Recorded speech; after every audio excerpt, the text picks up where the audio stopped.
11 weeks, 11 wins, and the Hoosiers are still perfect. On Senior Day inside Memorial Stadium, Indiana once again answered the call. A 34-10 statement win over Wisconsin that echoed across the Big Ten. Fernando Mendoza steady, the defense relentless, and a team with everything to lose, playing like it fears nothing.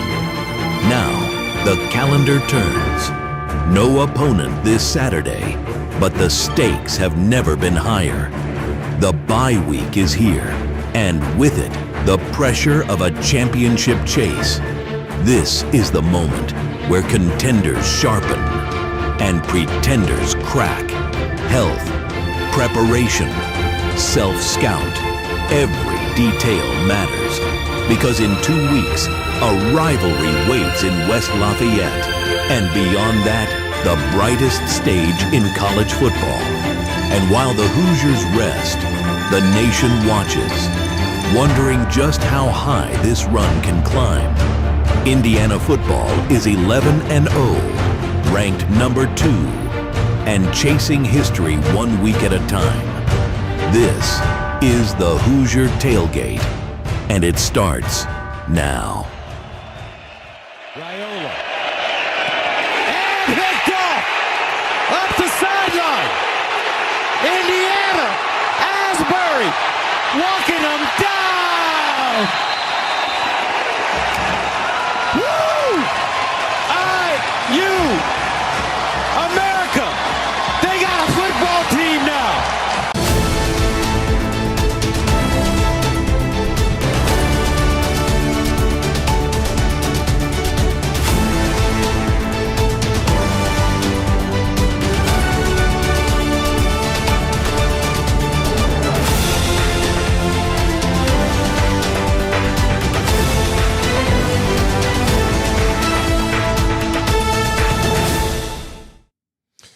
Welcome in, everybody, to the Hoosier Tailgate. And your number 2 Indiana Hoosiers are 11-0, sitting in at a nice and deserved bye week for them to get healthy and for them to do some evaluations from A to Z. They're number 2 in the country. We'll find out tomorrow night if that is a continuation at that number in Indiana. Stays at that. We'll have an idea of that tomorrow night when they release the college football playoff brackets. But they took care of Wisconsin on Senior Day. Got a big show for you here tonight. We're going to take a look at the Big Ten scores in and around college football as well. Quickly look at the Wisconsin win, some recruiting news, and also look at some things with the college football playoffs as well. It may be a bye week, but the tailgate keeps rolling around to keep you informed on what's happening in Hoosier land as well as college football. Good evening, everybody. I'm the coach, Shannon Griffith, and welcome again to the Hoosier Tailgate here on thehoosier.com. If you would kindly hit that like button and subscribe button if you're on the YouTube channel, retweet and like on the X.com. Via the Hoosier Tailgate web X page. And there you will find a bio link tree that will take you to all the affiliate links that we have here at the Tailgate. More importantly, the Fanatics store. There you can go and find some great deals. They're doing some great deals of right now. I think they may be running a 60% special, but it's never too early to start shopping for that gear for the holidays and that gear that you want to proudly display walking into Lucas Oil Stadium here in the month of December if Indiana can sew things up with a big win at Purdue for the Old Oaken Bucket. But enough of that right now. Appreciate you all coming in this evening and being with me here each and every week. I enjoy being with you and talking with you and about the Indiana Hoosiers. So if you have a question, comment, suggestion, by all means, put it in the chat box. We like to know who's out there listening to us and who wants to know what the questions are or may be. We got a couple get there. Michael, appreciate you coming back again today, as is Robert. Appreciate you as well for some of that football talk, you both and others that are with us in the chat box via X or on YouTube. So appreciate you all being here tonight. And we'll take our time and get through this. As you can tell, I am fighting a cold. It hit me last night. My wife had it, and she deals with little kids. She's a speech pathologist, very, very good speech pathologist. She sees a lot of different types of kids that need, she's what you call a feeding specialist, picky eaters, things of that magnitude. She deals with kids with Down syndrome, autism kids, you name it. She deals with it because she's the best at it. I married out of my league, gentlemen, and don't ever forget that my wife is a superstar, and I'm just the bystander in her shadow. But unfortunately, dealing with little kids on a daily basis, you have a tendency to pick up their germs. And she brought something home, and I told her I want the name of the little man that gave you this cold, because I'm gonna go break his knees. But I'm fighting it here tonight, so bear with me. Little hoarse, little sniffly, and things of that nature. But I'm glad that we are here to talk about these Indiana Hoosiers, 11-0. What a great day, as they would say, to be an Indiana Hoosier, as always. And you got to admire what Curt Cignetti's done in this process, and what he's been able to do in just 2 short years of time. It's kind of amazing that he has done what he's done here at Indiana. And he has probably had a lot of coaches across the country and ADs wanting to know what he did, how he did it, because everybody's looking at Indiana right now, and it's like, are they getting punked? Because Indiana's 11-0 and number 2 in the country. There are people out there that cannot believe it. People that are in the media that cannot believe it. People in the Southeastern Conference that just will not accept it. But too damn bad, because Indiana Hoosiers and Coach Cignetti have been on fire. They're playing pretty darn good football this year as well. They're banged up. I think it was evident on Saturday that they were pretty much holding on in that first half of play, and not very good on offense. I think the defense has played pretty darn consistent all the way through. I mean, they have really been that saving grace when an offense is a little bit sluggish, maybe not hitting on all cylinders. Brian Haynes-led defense has done a heck of a job this year and kept us in the ball games when things could have got ugly. And at halftime, when Indiana, again, scored on the final drive of the half. I don't know how many times that is. I got to look it up. I know it's got to be at least 8 out of the 11 games they have scored in the final 2 minutes of a half of the second quarter going into halftime. And that is such a huge momentum boost to score in that time period. It's unbelievable. And people call the middle 8, last 4 of the second quarter, first 4 of the third quarter. Indiana got the ball, went down this field and scored in the opening drive of the second half. So they opened the game with a touchdown. They closed the first half with a field goal, and then took the opening drive and went down the field and scored. And then from that point forward, man, they just took off, and nothing was going to keep them from achieving what they wanted to achieve, and they scored 17 unanswered points. It is a pretty remarkable feat that this team has accomplished heading into the final week of the season with the Purdue Boilermakers coming up. But what I was going to allude to, people were asking me, texting me, what I thought maybe Coach Cignetti would do at halftime of this ball game. You had a lackluster performance offensively. He had a couple times where he had to punt it, and he didn't want to punt it, but because they were not very on point, even though it was 4th and 1 or 2, he was not going to chance anything with their defense and putting them in a bad hole. And so he did the right thing. He punted the football away, played field position, and let his defense go play with the long field to defend. But at halftime, many people would have thought he would have gone in yelling and screaming and, scorching the paint off the walls of trying to get the attention of this football team. And I kind of said, being in that position before as a coach, that wasn't the right approach. I mean, in that sense, in that situation, you want to go in, first of all, you want to get their attention in a calm way, and you want to redirect their attention to the main points you want to get to. I think he made some comment about getting back to playing football and having fun and put a smile on their face and letting it fly. As simple as that is, that's what he did.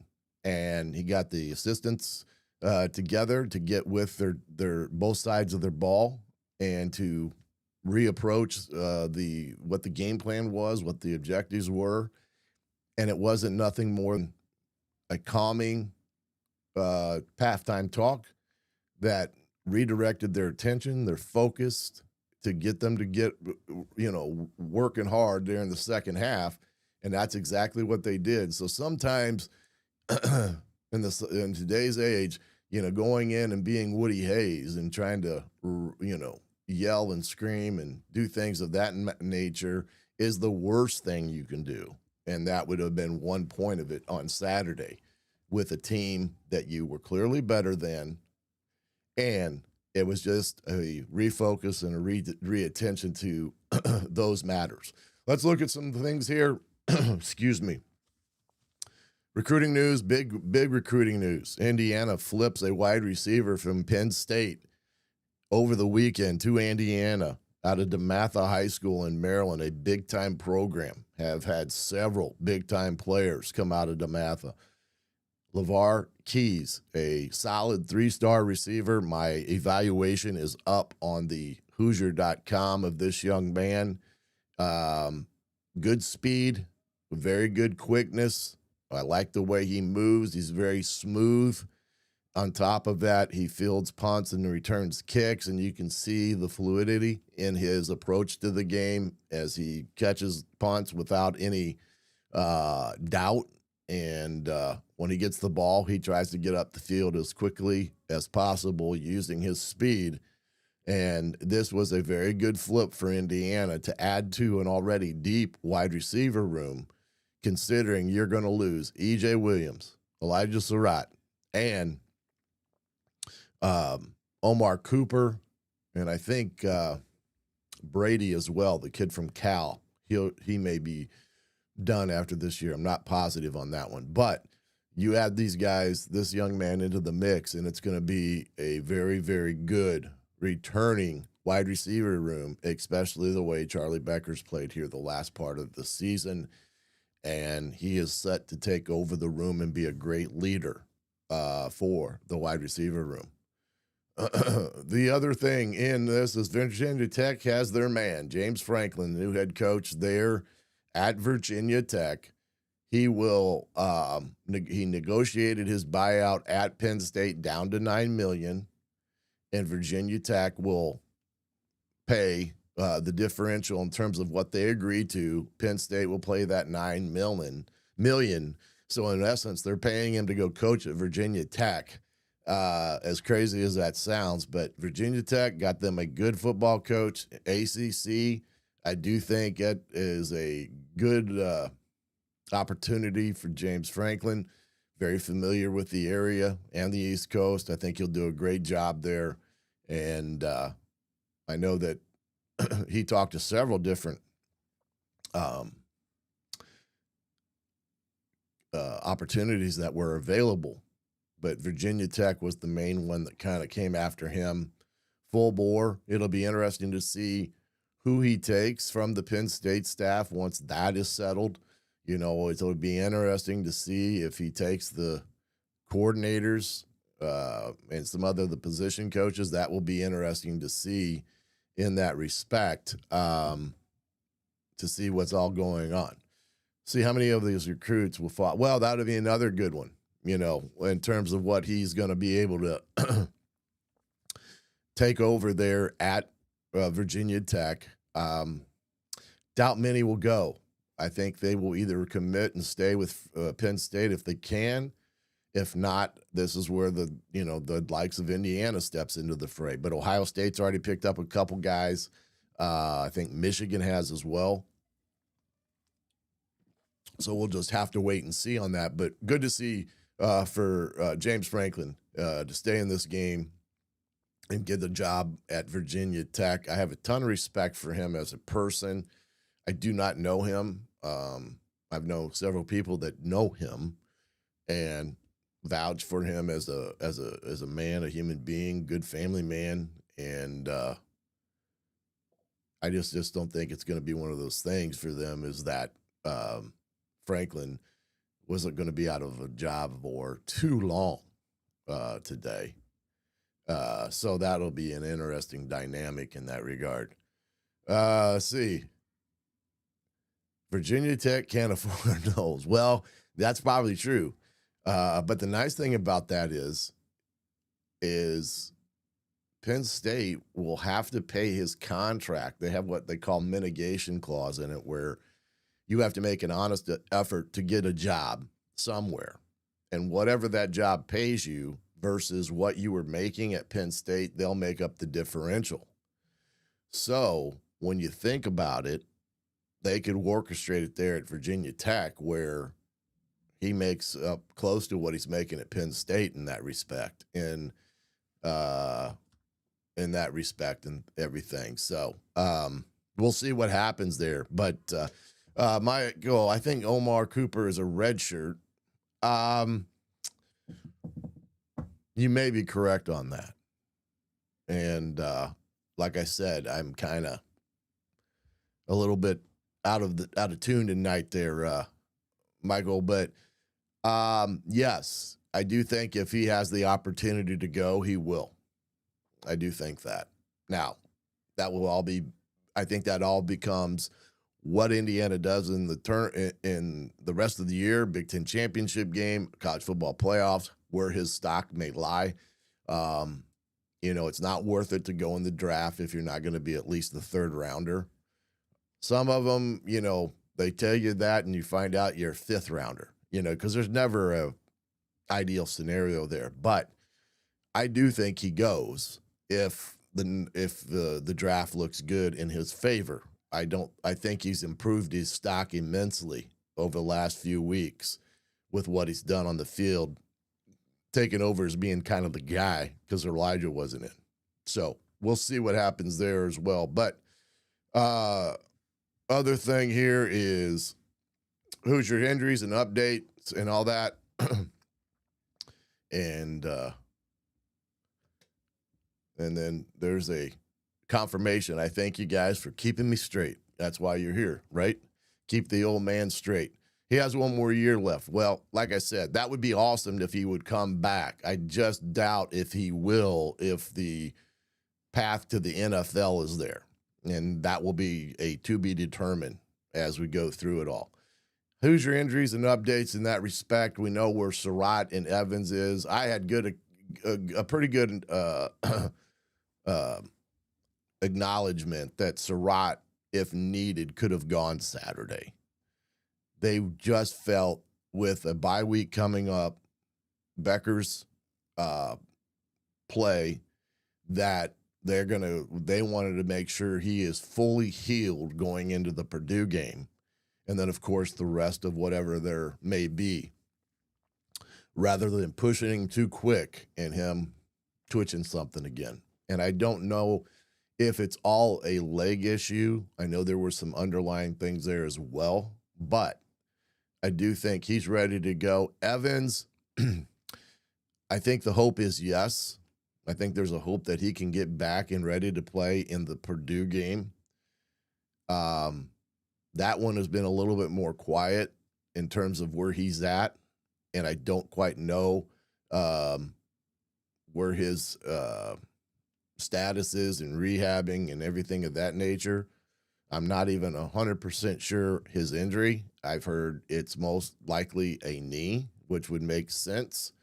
He got hurt there, and I think it was the Michigan State game. And so I'm betting it was a pretty good sprain and maybe even some other damage like a meniscus, but I don't have 100% certainty with that, and Indiana is pretty tight-lipped on that stuff. But from all practical purposes, it looks as if he will be hopeful for the Purdue game as well, and we'll see. And those are the two major things that have been guys that have been major players, especially offensively, that have been out. Of course, everybody's got the bumps and bruises to some degree. They would probably would set them if they didn't need them. I do think up in the offensive line, I think Benson's banged up. He's got, I think, a bad wheel, but we'll see what all happens with this bye week. They're going to do, I doubt if they do much this week from a football standpoint until probably the latter part of the week, and really give this first half of the week time to guys to catch up on things and get healed up and get in for rehab and treatment and things like that. But we will see with all that. I did see a question pop up, so I want to get to it real quick. How many players from this team will be in the NFL?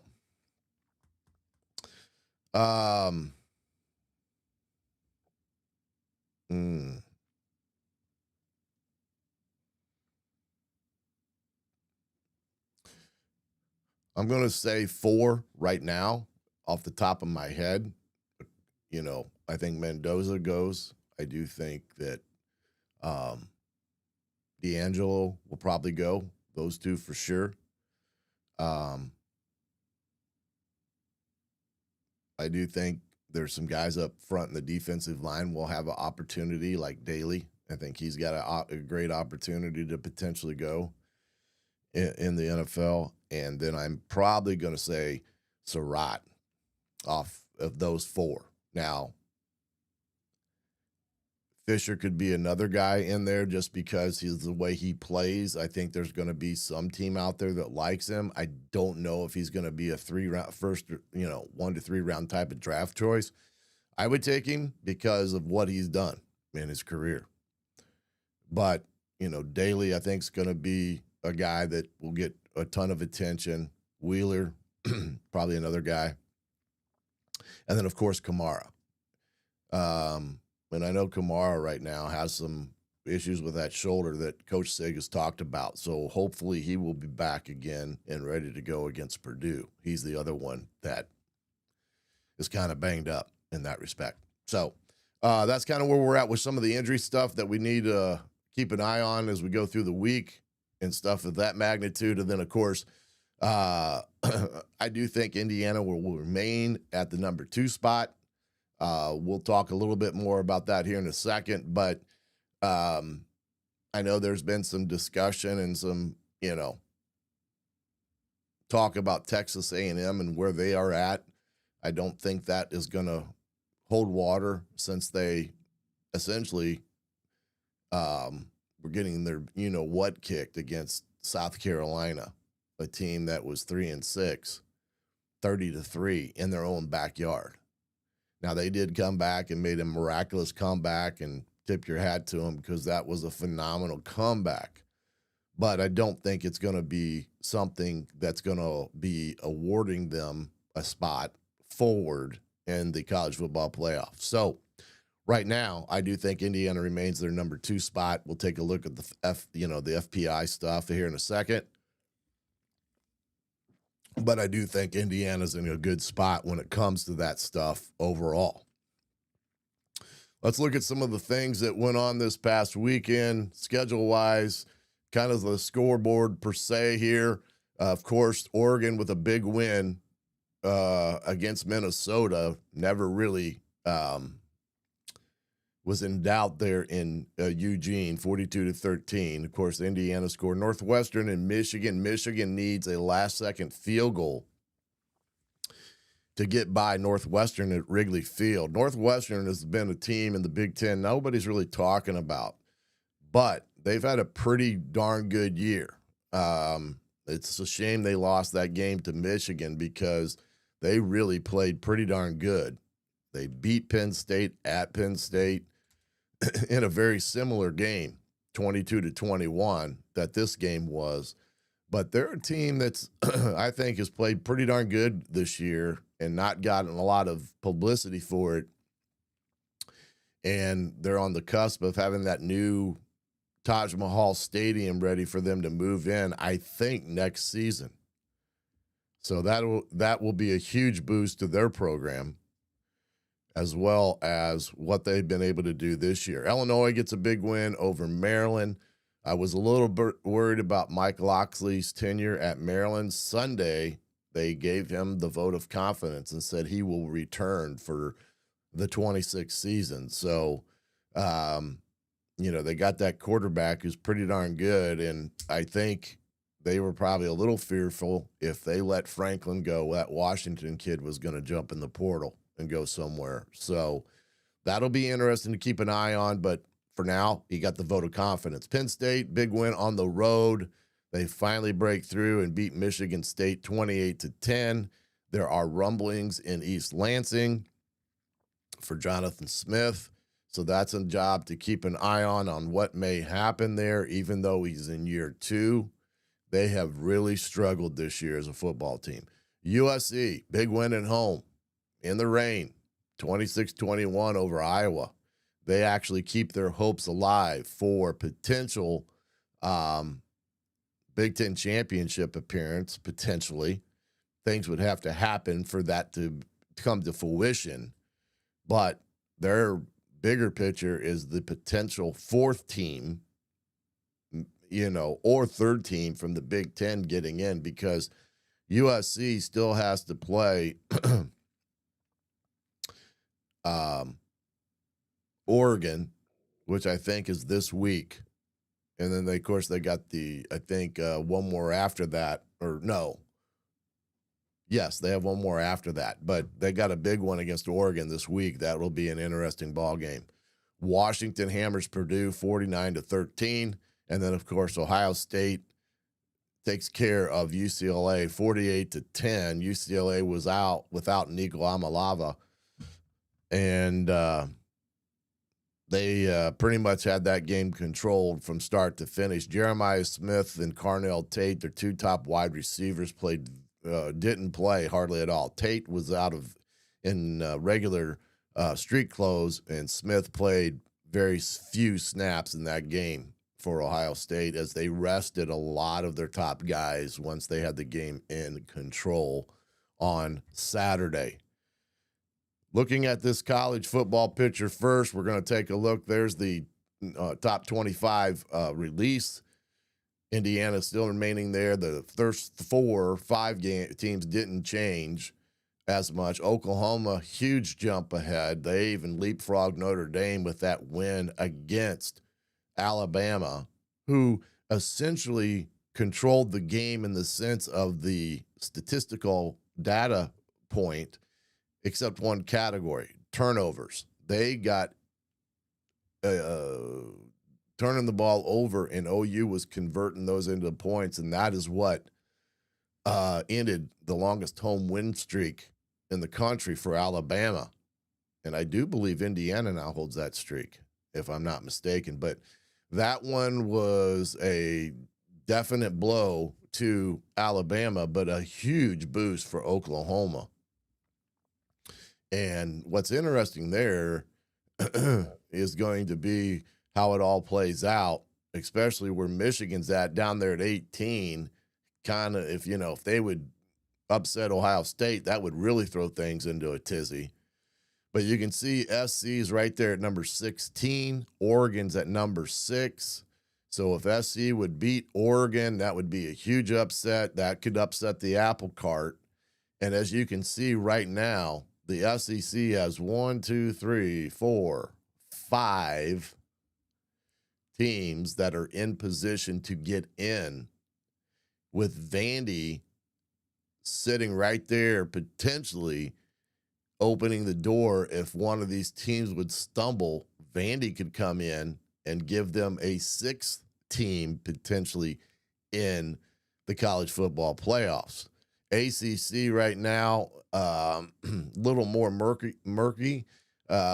Miami kind of is the highest rated team in that conference. Utah's kind of on the outside of the Big 12 with BYU right there. So it's going to be a heck of a couple weeks here coming into the final college football playoff polls. As you see, JMU is right there at number 21. And remember, the group of 5, I think, will get one by the highest ranked team. That's kind of the 12th spot per se. Not every, not every conference champion gets an automatic bid anymore. So just because you win your conference, if you're not ranked high, it doesn't mean you're going to get in. So this is going to be an interesting thing come Tuesday night to see where it all stacks up. To stole this off of, let's see, Herb Street and his little podcast that they have that they put up, which I kind of think makes it nice here to see where the teams are: SEC, Big 10, Big 12, ACC, and then the independent group of 5 teams. And you can kind of see who's kind of lurking on the outside. With Texas losing, that'll be interesting to see if that really puts them behind the 8 ball and lets Oklahoma jump up in there. Of course, that game, Kirby Smart was great in that respect. Let's see here. Thank you so much, Tony. Appreciate you. Appreciate you being here again. I'm struggling, as you can tell, but Indiana does have that up and kind of already got that one there. So you kind of see the dynamics here with the college football playoffs. Big 10 right now has got 3 with SC on the outside looking in. And they're in a pretty good position because if they would beat Oregon, I got a feeling that they would be in the playoff. Playing in that first round. So there's a lot more to be paid. The ACC is going to be an interesting one. You got Georgia Tech, you got Virginia Tech right there. Louisville and Pitt, I think, are on the outside, but this is going to be interesting here. Who gets into the ACC championship game and whether or not that pole vaults them into the college football playoffs. And then the same thing with the Big 12. Right now, Texas Tech is probably the best team in the Big 12. And then you got a host like BYU, Utah. Cincinnati lost, so I doubt they're anywhere close to being a possibility in the playoffs. So that will be, on Tuesday night with all that. And we'll see what comes to it as we look at that. I want to make sure I don't have anything else down here. Nope. But it's going to be an interesting 2 weeks of the season. That's the best thing about college football is the final couple weeks of the season. People jockeying for a position to be maybe in the, a championship game. And I know there's pros and cons to being in a championship game. It probably benefited Ohio State last year that they weren't in it because they went on to win the national championship. But the jockeying to get in there is always exciting. You got these teams that are going to create a vacuum of what may or may not happen. Does the SEC, are they worthy of getting 6 teams in the college football playoffs? If you ask Stanky, their leader, he'd bang his fist on the table and say, absolutely yes, and they probably should get 7 is what he would tell you. But right now, they're sitting pretty good with the 5 that they have. The Big 10, I think the top 3 there are good. Ohio State, Indiana, of course, and then Oregon. But we'll have to see here at the end of the week on what all happens with all that. But going to take a quick break, get a chance to get me some water to get my voice back ready. Then we'll head over into the statistical depth and get to the Coach Griff's video room, all right here on Hoosier Tailgate on thehoosier.com. Huddle up, football fans. Tailgate season is here, and nobody gets. You ready for game day like Academy Sports and Outdoors? Swing by your local Academy store or shop online at academy.com to find everything you need, from grills to jerseys and more. Be a watch party legend with gear from top brands like Nike and Under Armour, all at unbeatable prices every day. With 8 Academy stores across Indiana, including our Bloomington location, fun can't lose, and neither can you. Gear up today at Academy Sports and Outdoors. If you haven't signed up for BetMGM yet, use bonus code ON3, and you will get up to a $1,500 first bet offer on your first wager with BetMGM. Here's how it works. 1. Download the BetMGM app and sign up using bonus code ON3. 2. Deposit at least $10 and place your first wager on any game. 3. You will receive up to $1,500 in bonus bets if your bet loses. Just make sure you use bonus code ON3 when you sign up. Make this college football season 1 for the history books. Make it legendary. Don't forget, if you haven't signed up for BetMGM yet, use bonus code ON3 and get your $1,500 first bet offer today. See BetMGM.com for terms. 21 plus only. U.S. promotional offers not available in New York, Nevada, Ontario, or Puerto Rico. Gambling problem? Call 1-800-GAMBLER available in the U.S. Call 877-8HO. Welcome back to Hoosier Tailgate here on thehoosier.com. Hoosiers entering the bye week as they defeated Wisconsin on Saturday, the 11th straight win of the year, and a 31-7 ball game where they really exploded in the second half. 24 unanswered points if you add the last part of the first quarter or second quarter into the equation, but played really well. The defense dominated in that respect. So that was a pretty, and we'll look at the statistics here. And then I wanted to get this one. Jamie, appreciate you being here, buddy. And like your comment here, let's be real. It's only 1 week season remaining for the SEC with their out-of-conference games this next week. And if memory serves me right, Georgia's the only SEC team that may have a challenge. I do believe Georgia plays Charlotte 49ers this week, a toughie. Ole Miss last week, they played the Citadel. And so this week, with the Georgias and Alabamas of the world, they both will go outside of conference in their way they schedule and play these games. And then we'll gear up for their final game of the season, which is traditionally the rivalry week, Georgia Tech. And that game was a phenomenal game a year ago, 5 overtimes. You got Alabama and Auburn in the Iron Bowl. I think it's a must-win for Alabama to hopefully continue getting a shot to get in the college football playoffs. Vandy, Tennessee. I mean, I can go right on down. There's going to be some great rivalry games here in a couple weeks, including Indiana, Purdue. You got Michigan and Ohio State. All these games that are going to be played throughout the country in the final weeks of the season. And like I said, it's the best time of year when it comes to college football, when you got everything going that way. Tony adds that Charlotte is a great 1-9 this year.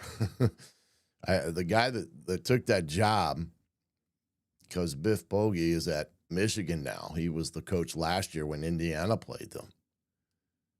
Was the head coach at Ohio and won a ton of games and really took over for Frank Zolich, kept the train rolling, and he chose to go to Charlotte for whatever reason. I don't know. Maybe there was more money, or he maybe just wanted a challenge. Well, he got one, because they're 1-9 and really struggling there. And I think they're in the American Conference, if I'm not mistaken, but who knows in that respect. I did put up the link for the Big Ten Championship game.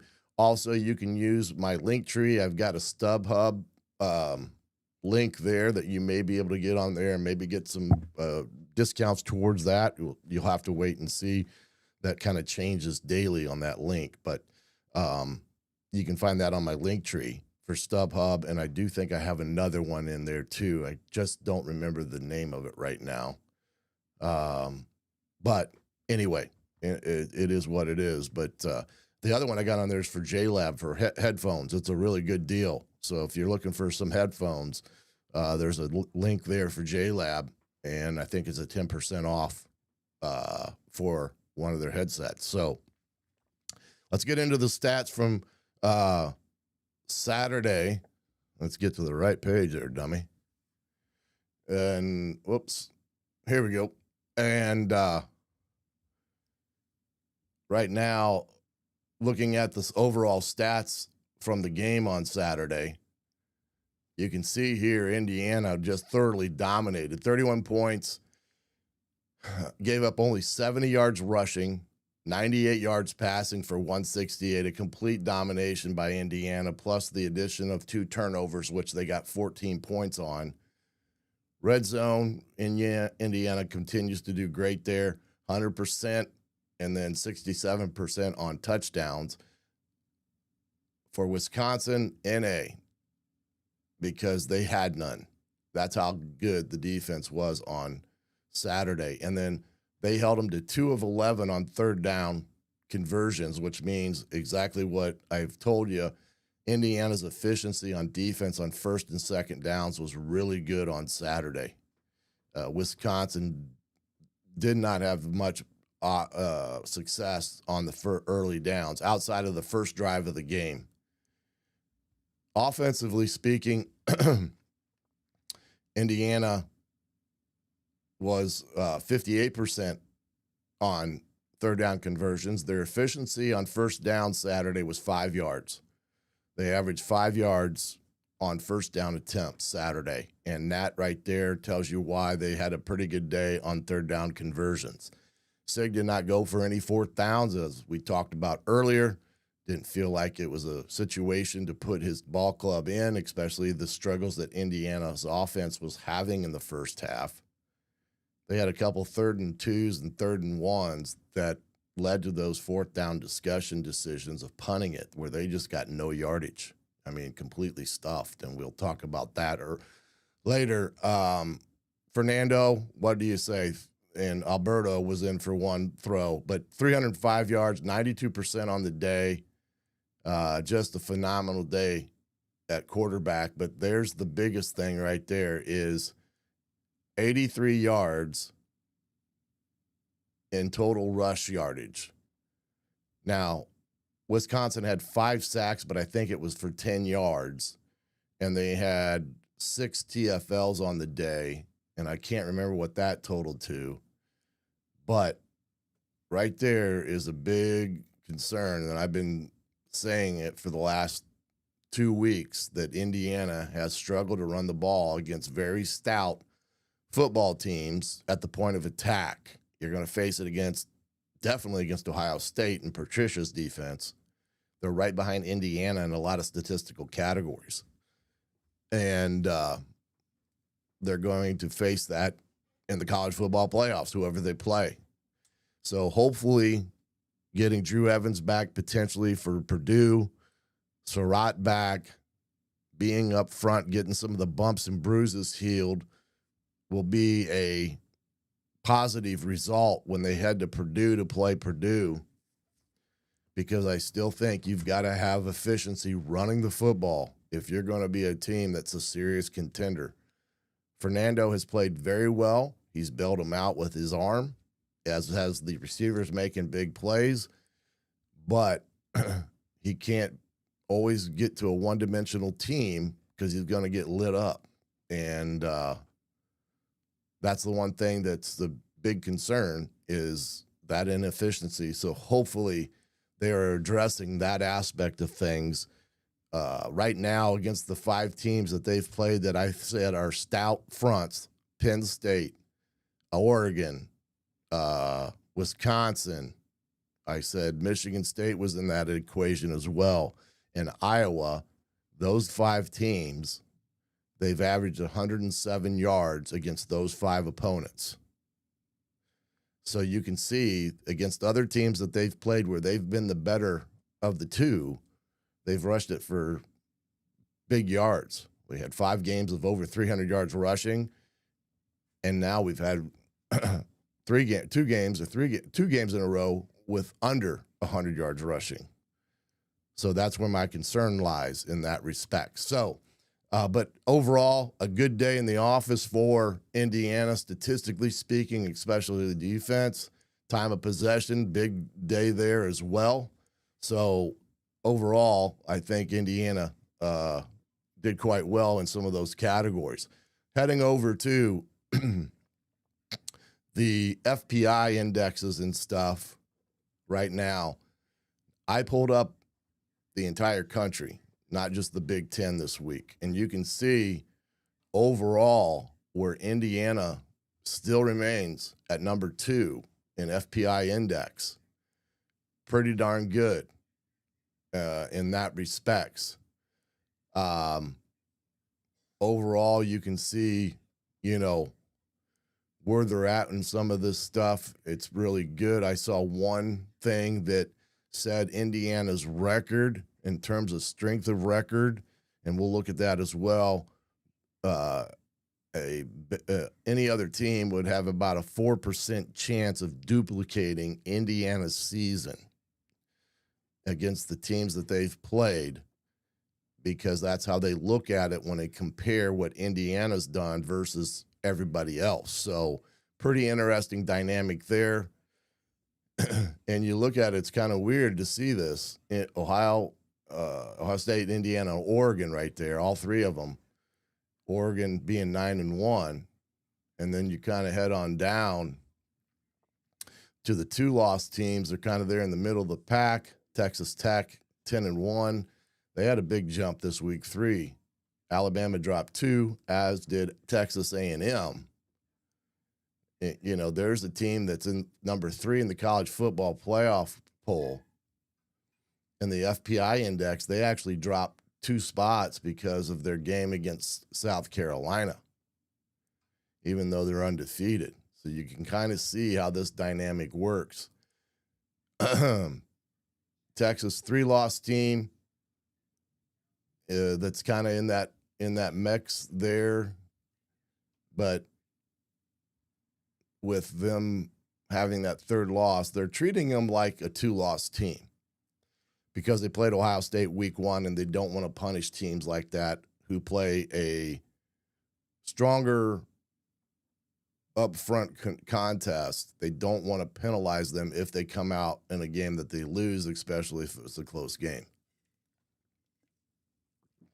which I understand. I don't disagree with that. When you look at the resumes, let's go over and look at these resumes now. Then you can see how it really changed. A&M is the number 1 ranked team in resume.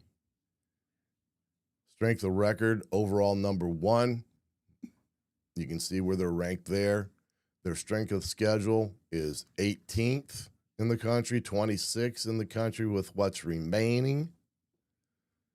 And you can see all that dynamic in Indiana still there at number 2 when you look at the resumes. Then you got the rest of the best of the rest.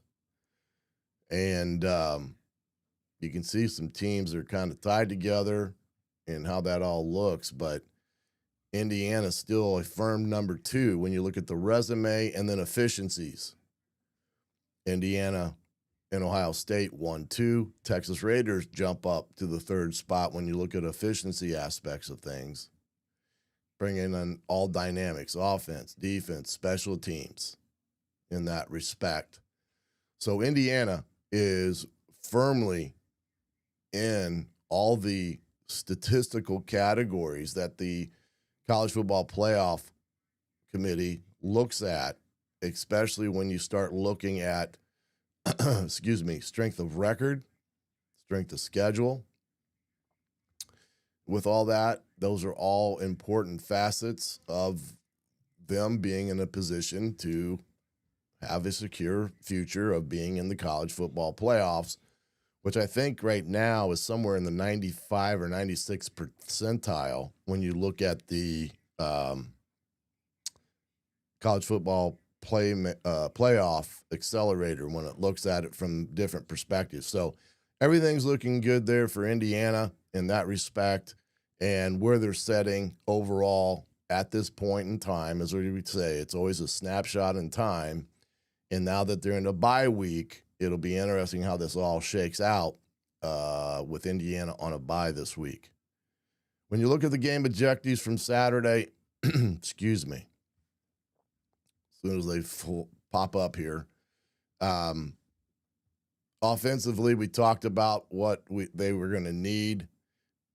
I kind of challenged them to rush for 185, which would have been about 60 some odd yards more, 70 some yards more than what Wisconsin had been giving up. That was not obtained. They did do the passing goal, and basically Fernando threw for 299. They did do good on the money downs. They scored 100 points, 100% points in the red zone, and they had plus 30 points on the board on Saturday. So out of all those objectives, they only missed one from what I had kind of put in as a challenge. Defense did great. They held Wisconsin to under 115 yards. They held them under 140 yards in the passing game. Under their points per game average, they hit that. The money down scenario, they did phenomenal there. And then they won the turnover battle with +2 on the day. So defensively, you could see that was a strong outing by Brian Haynes' defense. And commend them for playing a really good ball game until the offense got to the point where the second half was total complementary football at its finest. The second half was very similar to what we've seen all year. When this team plays complementary football, they are darn good. Special teams on the day, again, with all this, Indiana did quite well with the special teams for the day. They had some good returns. Brady had some good returns on the day. So they did get that 15 yards per return. I think he averaged 17. They did not score or set up a score with a kick game. They were 100% on all their PATs and field goals, especially field goals under 35 yards. And they did win the field position battle on Saturday, which was another key element because they wanted to force Wisconsin into a long yardage situation. So again, Indiana did quite well with all that on Saturday and came away with the win. They found a way to win. Maybe it wasn't the prettiest. I know Nick Saban says he likes to win, but when winning is ugly, he's not too happy with it, or something to that extent. He said it again on Saturday from his coaching days because he is a perfectionist, and Sig is too. And there's no question about it. That's that hungry and humble mindset that he preaches about. And so from that standpoint, Indiana really did great in that respect from the game on Saturday. Let's head over to the video room here for a little bit. Don't want to take too much. I'm losing my voice. And, of course, in this situation, you just kind of let it play through. But we're going to take a look here offensively for Indiana, what they were able to accomplish on Saturday, get this blown up, and see some of these plays, and then we'll switch over to the defense, the smothering defense. Oh, come on. You're not going to do this to me, are you? Of course you are. All right. This first play of the game, Indiana got it at the first time they hit the field. There was only 7 minutes left. Again, Fernando sees the off edge blitz. He decides to pull it out and throw it on the outcut there at the top. Good route by EJ. Good timing there. So they did pretty good there on that first down play with the RPO. 2nd and 6 now here in that drive. Hard play action. They were going to look to throw it over the top. And he does a great job of chopping his feet down and getting it to stays in the flat. But you can see where Benson almost runs into him. That's for a quarterback, that's unnerving when you got a tackle that's that deep because he's trying to get out to the farthest guy. And almost runs into the quarterback. Stays does a great job. You can see this kid's athleticism. And I don't know why they don't utilize him more than they have. I don't know if it's a trust thing or things of that magnitude, but that kid is too darn athletic. And I know Nowakowski has done a great job. Here's one of their 3rd and 1s where they get it. Himby's just a warrior in this. They're running inside zone there, do a good job of not getting the penetration. They're keeping Wisconsin on different levels here. Great job by Coogan there coming up on the biker. Those 2 freshman linebackers for Wisconsin, pretty darn good. So that was a good play there. Another 3rd and 1 here on this first drive. Indiana does score. Again, Hemby. This one, it was a little bit more him than anything. As you can see there, Indiana's not getting great movement at all here, running the inside zone. But they do cover up Wisconsin, and Hemby does a great jump cut and finds a seam to get the first down. And like I've said, the running backs have to make the O-lineman right. I mean, that's the whole thing. Hemby and Black, when they're running the ball, even Martin does a great job of making the O-lineman right. And again, if you guys got any questions, by all means, shoot them at me. Here's the touchdown. Indiana had talked about this. I think Charlie talked about this in the post game. They had worked all week with a corner strike and what they're coming with in a blitz situation here on 1st and 10. And Fernando sees it, Charlie sees it, and they get the one-on-one against the safety. And nice throw, great catch for a touchdown on that first drive by Indiana. Okay, let's see. What we got here, Robert? Are we looking to repeat of last year's Ohio State game? If they can't move the football on the ground? Well, again, that is why I said that they got to be more creative in what they do offensively to run the football. They have not been overly creative. And what I mean by that, it's pretty simplistic what they run. Again, here's the inside zone on 1st and 10 out of the RPO game. They're reading that backer. He does a great job of delivering it to EJ. EJ gets back upfield. So this is a pure spot route. He's kind of reading 15 as the backer pulls over the top, and he does a great job. Fernando's got such a quick release, man. It's crazy how quickly he gets the ball out of his hands. 1st and 10 again. They're gonna pass it here. It's a quick 3-step drop concept. He looks to his right. I don't think Omar's running the right route, but he's looking at Omar first, and he comes back and hits Charlie. So good job of scanning back and getting to probably his 3rd objective there.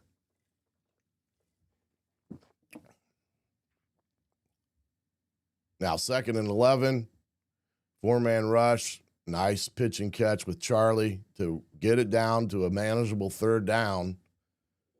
This is a little bit later, 2nd and 14. They run Roman. He does a great job of, I'm sure Wisconsin was thinking pass here. Indiana does a great job of getting Wisconsin to move with them. But I tell you that Pearson 17 and Cheeks 15, they still were a pain in the what. Here's a 3rd and 1 where they get it. Again, running a simple inside zone concept, and you can see the right guard here, he gets on the ground, and Benson gets coming up to that next level. He gets tattooed by that backer and gets pushed back. Hemby does a great job of finding a seam and getting the first down. That kid is a great runner. Again, quick release for Fernando. They did a great job on Saturday breaking some tendencies of just doing some pure drop back passing, quick game. Thought benefited them well in the way they were executing it on 1st and 10. Here's a great play. They run a little tight end delay screen, I think was awesome. And Nowakowski does a great job of getting a big play. Again, Indiana there with a big play on the screen game, which I think they've needed. Then they come back and throw another screen, this time to Hemby on 3rd and 16. This is the one right before the half to get it down there in closer field goal range, in which they do. And, we saw the first half of what they did there, and it was 10-7, did a great job.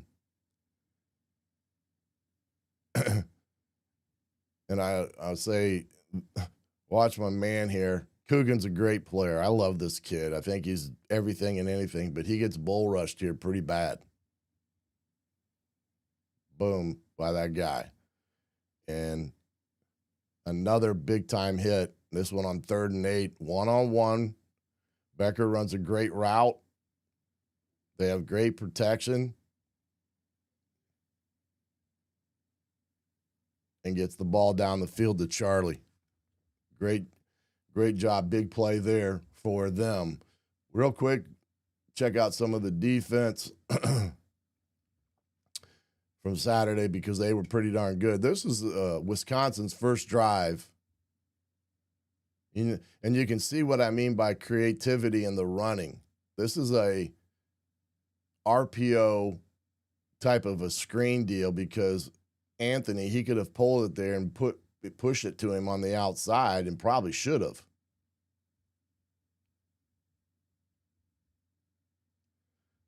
But Indiana does a good job. Great play there by Wheeler. 2nd and 7. I think you're going to see some teams run some up-tempo offense against Indiana. This defense. Now, this is a great play call. This is that shovel pass we talked about during the week. I showed you on Thursday. They're running a power run game, what we call, it's kind of like a power speed sweep read. So he's reading the end there, and he comes up field, and that's why he pitches it underneath, and it was just a great play call, and they got a big play out of it. We'll get to see the – whoops, I thought we had it from the end zone side, but maybe not. Let me go back here and see what we got. I thought we had the end zone on that, but maybe not. So anyway, again, Indiana, this first drive, they move the ball, but they have a big stop in this drive. I want to get down to, hold on here, couple plays where Indiana was really good. Here's one of them. This was a 3rd and 1 where they did a good job, but I want to show let's see if I can get I want to show the touchdown. Yeah, here it is. This is a great play call. It's 4th and 1. They go with their heavy personnel. It looks like they're going to bang it up. Indiana's got their big-time defense, guys up there in a bear look. He's got him. He's got him. He's got that guy in a man deal, and these guys got back to their side. What happens is, I think this is Hardy. He gets his eyes in the backfield, and the tight end sneaks out, and nobody's on him. It's a great call. Great call in that situation.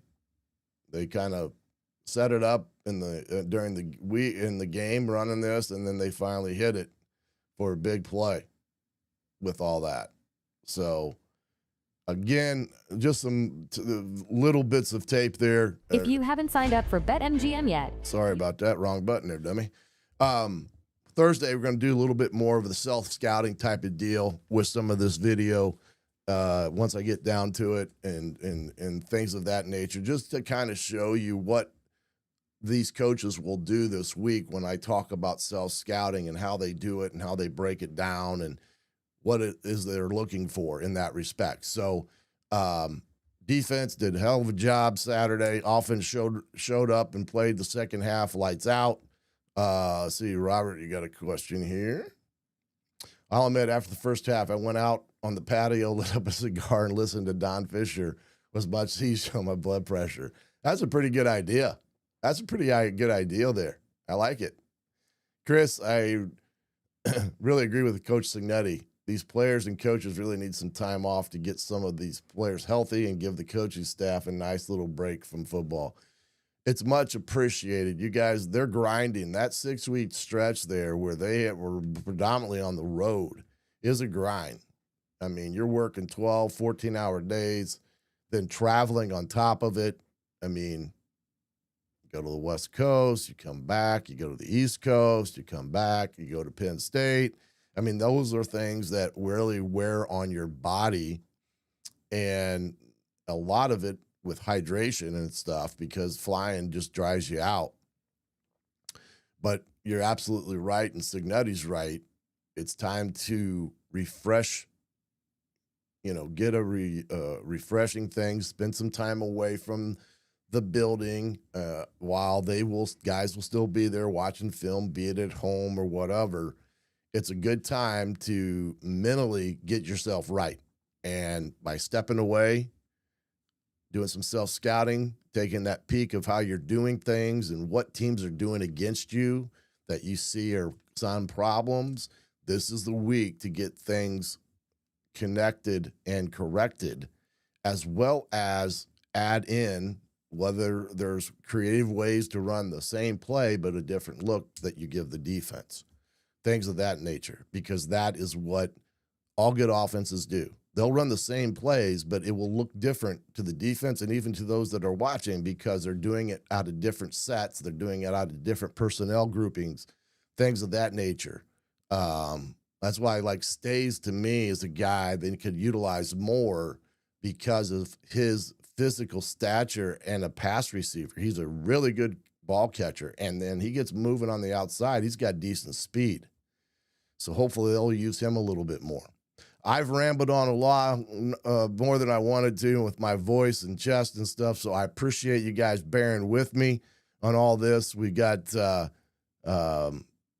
we'll be back here on Thursday night at 7:30 to talk a little bit more football and Purdue and what Indiana will need to do these final weeks of the season, leading up to a potential date with Ohio State in the Big Ten Championship, college football playoffs, you name it.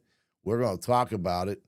And remember, got any comments or suggestions, make sure you put it. I read all the comments and suggestions, especially on YouTube page, even after the video is completed and we're done. And so if you got a question about something, you got a suggestion about something, put it on the comment section, and I'll take a look at it and see what we can do. But I do appreciate each and every one of you coming here each and every week to be with me, talk a little Indiana football as we enjoy 11-0 bye week for this Indiana Hoosier team. I will see you on Thursday night at 7:30, as well as you catch me on Jim Coyle on Thursday as well. Until then, I'm the coach, Shannon Griffith. You've been watching the Hoosier Football Tailgate right here on thehoosier.com. Good night, everybody.